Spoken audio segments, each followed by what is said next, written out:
कार्यक्रम breaking news में आज की breaking news Bharatiya Janata party के भीतर चल रही उथल पुथल तो है ही, इसमें एक और बड़ा डेवलपमेंट ये है कि समाजवादी पार्टी के राष्ट्रीय अध्यक्ष अखिलेश यादव ने कुछ देर पहले एक ट्वीट किया है और उसमें उन्होंने कहा है कि ये मॉनसून ऑफर दे रहे हैं कि 100 विधायक लाओ, मुख्यमंत्री बन जाओ।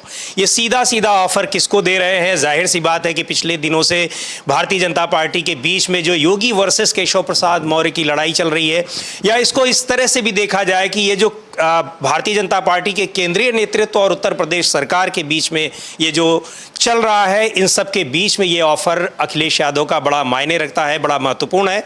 आपको याद होगा कि इसके पहले भी जब भारतीय जनता पार्टी में योगी आदित्यनाथ के नेतृत्व वाली पिछली सरकार थी, उसमें भी जब 100 से ज्यादा विधायक विधानसभा में योगी सरकार के विरोध में बैठ गए थे, उस समय भी इस तरह की बातें अखिलेश यादव की तरफ से आई थी। भारतीय जनता पार्टी में ये उथल पुथल जब से चुनाव के परिणाम आए हैं, लोकसभा चुनाव के, उसके बाद से ही है। और इनके पीछे आप देख सकते हैं स्क्रीन पर, ये मॉनसून ऑफर लाओ, मॉनसून ऑफर 100 लाओ, सरकार बनाओ। अब ये किसी के लिए भी है, हालांकि जाहिर सी बात है कि इसमें जो बहुत दौड़ भाग कर रहे हैं डिप्टी सीएम केशव प्रसाद मौर्य और पार्टी के प्रदेश अध्यक्ष भी रह चुके हैं, तो उनके लिए ही है। लेकिन ये ऑफर उनका ओपन ऑफर है। अब ये मजाक में है, हंसी में है, या इसमें गंभीरता है, सही बात है, या फिर कई बार ये कह भी चुके हैं कि भारतीय जनता पार्टी के कई विधायक हमारे टच में रहते हैं, उसके लिए है। जो भी हो, लेकिन बीजेपी के बीच भीतर जो इस समय हलचल मची हुई है, उथल पुथल मची हुई है, उसके बीच में अखिलेश यादव का ये ट्वीट बड़ा मायने रखता है।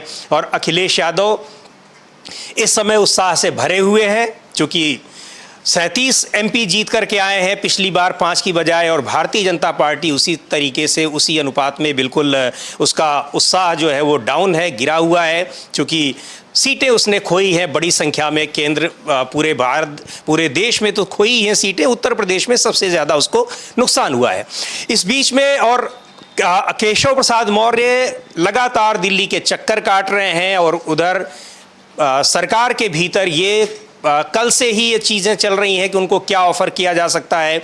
खबरें यहाँ तक आई कि उनको मुख्यमंत्री हो सकता है ना बनाया जाए। पहले तो बात हो रही थी कि शायद जो लगातार उनका दिल्ली का दौरा चल रहा था, उस बीच में ये हुआ कि प्रदेश अध्यक्ष बनाए जा सकते हैं। प्रदेश अध्यक्ष भारतीय जनता पार्टी के जो भूपेंद्र चौधरी हैं, उनके इस्तीफे की भी खबरें आई। यद्यपि उन खबरों में अभी तक सच्चाई नहीं दिखाई पड़ रही है, लेकिन ये खबरें चल रही हैं। फिर ये हुआ कि केशव प्रसाद मौर्य को उनकी जगह पर प्रदेश अध्यक्ष बनाया जा सकता है, या राष्ट्रीय अध्यक्ष बनाने की भी तैयारी हो रही है, इस तरह की भी बातें आई। और ताज़ा तरीन जानकारी या जो छन करके आ रही है वो ये कि शायद इस बात पर भी बात हुई है कि उनको राज्य में गृह मंत्री बनाया जाएगा, क्योंकि गृह मंत्रालय योगी आदित्यनाथ के ही पास है, मुख्यमंत्री के ही पास। लेकिन जो बीजेपी को अंदर से जान रहे हैं, बीजेपी के तमाम जो नेता हैं या फिर जो बीजेपी की पार्टी को लगातार वो कवर करते हैं, देखते हैं, उनका ये कहना है कि ये बहुत मुश्किल बात है, बहुत असंभव सी बात है कि योगी आदित्यनाथ अपना सबसे महत्वपूर्ण महकमा गृह मंत्रालय, जिसके तहत पुलिस और इंटेलिजेंस एजेंसियां हैं राज्य की, उसको अगर वो दे देंगे तो ये उनकी बहुत बड़ी हार होगी। और ऐसा वो कदापि नहीं करेंगे। इसलिए नहीं करेंगे कि इस समय वो खुद कॉन्फिडेंस में है।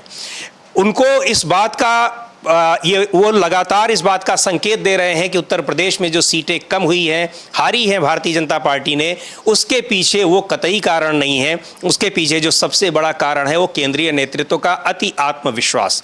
इस पर चर्चा करने के लिए हमारे साथ अमलेंदु उपाध्याय जी हैं। अमलेंदु जी, ये जो चल रही है, ये इसका परिणाम आपको क्या दिखाई पड़ रहा है? क्या सरकार और संगठन में उत्तर प्रदेश में बदलाव होंगे, या फिर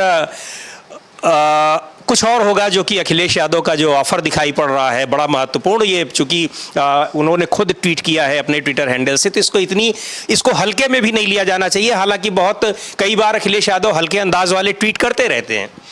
देखिए, ये तो अखिलेश यादव ने जो ट्वीट किया है, ये भारतीय जनता पार्टी के अंदर जो उठापटक चल रही है, उस उठापटक को करने वाले कौन है, तो उनकी असली हैसियत बताने के लिए अखिलेश यादव ने ट्वीट किया है। उनका इशारा साफ साफ है कि अगर आपके पास 100 विधायक हैं तो 100 विधायक आप लेकर के आइए और हम आपको मुख्यमंत्री बना देंगे। यानी आप जो उछल कूद कर रहे हैं लखनऊ से दिल्ली, दिल्ली से लखनऊ, सुबह से शाम नड्डा से मिलना, कि मोदी से मिलना, कि अमित शाह से मिलना, इससे मिलना, हमारे पास उससे ज़्यादा आसान तरीका है। उससे ज़्यादा आसान तरीका हमारे पास है। और आप ही ऑपरेशन लेटर्स चलाना नहीं जानते हैं, हम भी ऑपरेशन साइकिल चलाना जानते हैं, तो हम भी इस तरीका कर सकते हैं।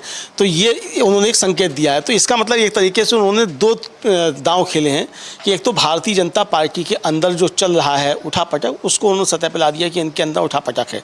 दूसरा ये कि अगर आपके पास 100 विधायक हैं और आप इतने मजबूत हैं कि योगी को आप हटा सकते हैं, तो फिर आप आकर के आइए, फिर लेकर के सामने हम बना देते हैं आपको, अगर भारतीय जनता पार्टी नहीं बना रही है तो। एक तरह से वो केशव प्रसाद मौर्य को भी उनकी अपनी हैसियत बताना चाह रहे हैं, क्योंकि केशव प्रसाद मौर्य का यह है कि उन्होंने शुरुआत में विक्टिम बनने की कोशिश तो की कि प्रदेश अध्यक्ष थे, लेकिन विधानसभा चुनाव जीतने के बाद योगी आदित्यनाथ को मुख्यमंत्री बनाया गया।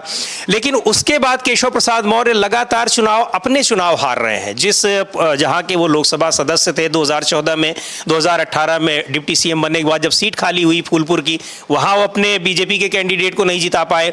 खुद विधानसभा चुनाव लड़े, अपनी सीट से, मनपसंद सीट से चुनाव लड़े, वहां हार गए। उसके बाद वहां लोकसभा चुनाव में 2024 में अपनी पसंद के कैंडिडेट को उन्होंने इलाहाबाद में खड़ा किया और अपनी पार्टी का उनका गृह जनपद है कौशाम्बी, वहां भी दोनों सीटें हार गए। तो जाहिर सी बात है कि ये उनकी जो राजनीतिक हैसियत है उस पर भी, उसको भी आंकने की एक कोशिश कर रहे हैं। हालांकि अगर 100 विधायक उनके पास होंगे भी तो लेकर के केशव प्रसाद मौर्य इतनी जल्दी चले नहीं आएंगे, क्योंकि बीजेपी में बहुत सारे नेताओं ने इस तरह से किया है और उसका परिणाम बहुत अच्छा नहीं हुआ। लेकिन ये केशव प्रसाद मौर्य को भी बताने की ये कोशिश है कि आपकी अपनी पार्टी में राजनीतिक स्थिति क्या है, हैसियत क्या है। नहीं, बिल्कुल निश्चित तौर पे ये हैसियत बताने की इसलिए भी कोशिश है समीर जी। एक तो पूरा लोकसभा चुनाव के दौरान केशव प्रसाद मौर्य ट्विटर पे बहुत सक्रिय थे और बार बार 400 पार का नारा ट्विटर पे केशव प्रसाद मौर्य लगाते थे। दिन में 3 बार तो कम से कम लगाते ही थे 400 पार का नारा, और दिन में कम से कम 3 बार ही सपा बहादुर अखिलेश यादव लिखते थे। अभी भी उन्होंने कल उनका जो ट्वीट था कल भी लिखा था सपा बहादुर अखिलेश यादव। तो अखिलेश यादव ने एक तरीके से केशव प्रसाद मौर्य को उनकी स्थिति जो है, उनकी जो मतलब एक तरह से कहा जाए जो असली स्थिति है, वो समझाने की कोशिश की है कि तुम्हारी बीजेपी में भी क्या स्थिति है और वैसे भी तुम्हारी क्या स्थिति है। तो इसलिए तुम चाहे वो भारतीय जनता पार्टी के अंदर जो लॉबिंग कर रहे हो उसके भी लायक नहीं हो और मेरे ऊपर भी टिप्पणी करने के लायक नहीं हो, ये समझाने की एक तरीके से अखिलेश यादव ने कोशिश की है। दूसरी उससे बड़ी कोशिश उन्होंने ये की है कि अगर भारतीय जनता पार्टी के अंदर कोई टूट फूट है तो उसको उन्होंने एक तरीके से कहा है हवा दी है। अब ये टूट फूट योगी की तरफ से है कि मोदी योगी की तरफ से, ये देखना है। चूंकि संकट ये है भारतीय जनता पार्टी के सामने समझिए, देखिए टूटना इसलिए नहीं है कि या तो योगी आदित्यनाथ टूट के जाएंगे, तो योगी आदित्यनाथ अगर टूट के जाएंगे तो योगी आदित्यनाथ को फिर मुख्यमंत्री बनाया जाएगा, विधायक उनके साथ जाएंगे। बाकी किसी दूसरे नेता में इतनी ताकत नहीं है कि वो अपने साथ 100 विधायक लेकर के आ सके। बड़ी साफ सी स्थिति उत्तर प्रदेश की है, बिल्कुल है ना। योगी आदित्यनाथ के अलावा भारतीय जनता पार्टी में कोई दूसरा ऐसा नेता नहीं है जिसके पास 100 विधायकों का अपना ये 10 साल की बीजेपी का बहुत बड़ा कह लीजिए कि उपलब्धि है, ये परफॉर्मेंस है कि उन्होंने किसी नेता को, बड़े नेता को इस जनाधार का नेता छोड़ा ही नहीं, किसी को रखा ही नहीं। तो चाहे उत्तर प्रदेश हो चाहे केंद्र हो, कहीं भी आपको इस तरह का कोई नहीं दिखाई पड़ रहा है और जिसको आप कह सकें कि जनाधार वाले। और इसलिए है कि चूंकि मोदी जी को हर जनाधार वाले नेता से डर लगता है, तो चाहे वो राज्यों में हो और चाहे वो सब किनारे कर। आप देखिए एक समय मुख्यमंत्री, मतलब भारतीय जनता पार्टी के ही मुख्यमंत्री किस तरीके के हुआ करते थे। सुषमा स्वराज मुख्यमंत्री हुआ करती थी, सुंदरलाल पटवा एक समय में मुख्यमंत्री हुआ करते थे, उत्तर प्रदेश में कल्याण सिंह होते थे, राजनाथ सिंह होते थे। मतलब ये कद्दावर लोग जो थे ये होते थे, जिससे मालूम ही पड़ता था कि हाँ चलो मुख्यमंत्री पद के लायक है ये व्यक्ति। अब आज किस तरीके के मुख्यमंत्री होते हैं हम नाम लेना नहीं चाहेंगे, पर मतलब पर्चियों से मुख्यमंत्री निकल रहे हैं जिनकी हैसियत खुद की अगर सभासद जीतने की नहीं है, मतलब सभासद के लायक नहीं है उनका राजनीतिक स्तर जो है, तो वो मुख्यमंत्री बन रहे हैं। तो क्यों बन रहे हैं? वो इसीलिए बन रहे हैं कि ताकि कोई भी जनाधार वाला नेता जो है वो आगे ना आने पाए और मोदी जी के लिए जो है या अमित शाह जी के लिए आगे जाके कोई खतरा नहीं बन पाए। योगी आदित्यनाथ से अदावत क्या है? योगी आदित्यनाथ तो कोई भैंस थोड़ी खोल ली है मोदी जी की या अमित शाह की। अदावत का मुख्य कारण यही है कि योगी आदित्यनाथ अपना जनाधार उनका है, वो खुद जनाधार वाले नेता हैं।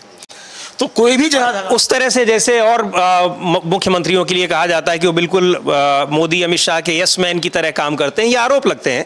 उस तरह के आरोप योगी आदित्यनाथ पे नहीं लगते हैं कि ये पूरी तरह से वैसे काम कर रहे हैं जो निर्देशित किया हाँ, यस मैन की तरीके से काम नहीं करते, लेकिन दबाव में काम करते हैं, ये तो है। स्वाभाविक है। चूंकि वो अपने पसंद का, ये समझिए कि अगर वो अपने पसंद का ओएसडी भी अगर नहीं बना पाए, अपनी पसंद का चीफ सेक्रेटरी भी नहीं बना पाए, अब जाकर के 7 साल के बाद जाकर के आप अपनी पसंद का चीफ सेक्रेटरी बना पाते हैं, वो भी जब केंद्र में कमजोर हुई है सरकार, जब केंद्र में कमजोर हुई तब जाकर के, तो और उसके बाद भी अभी षड्यंत्र जारी हैं।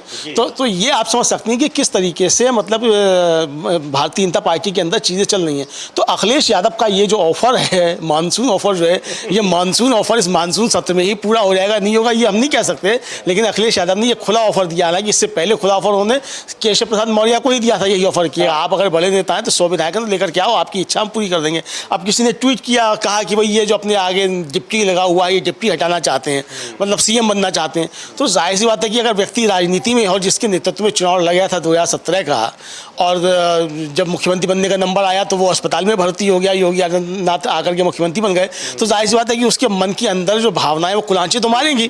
तो केशव प्रसाद मौर्य के अंदर की अगर ये भावनाएं कुलांचे मार रही हैं, लेकिन देखना ये है कि केशव प्रसाद मौर्य के जनाधार वाले नेता भी हैं कि नहीं है। और यह उपलब्धि केवल यही है कि आप मोदी जी के और अमित शाह जी के बहुत नज़दीकी हैं, तो नज़दीकी होने के नाते तो आप कुछ भी बन सकते हैं, लेकिन जनाधार आपका नहीं है। तो जनाधार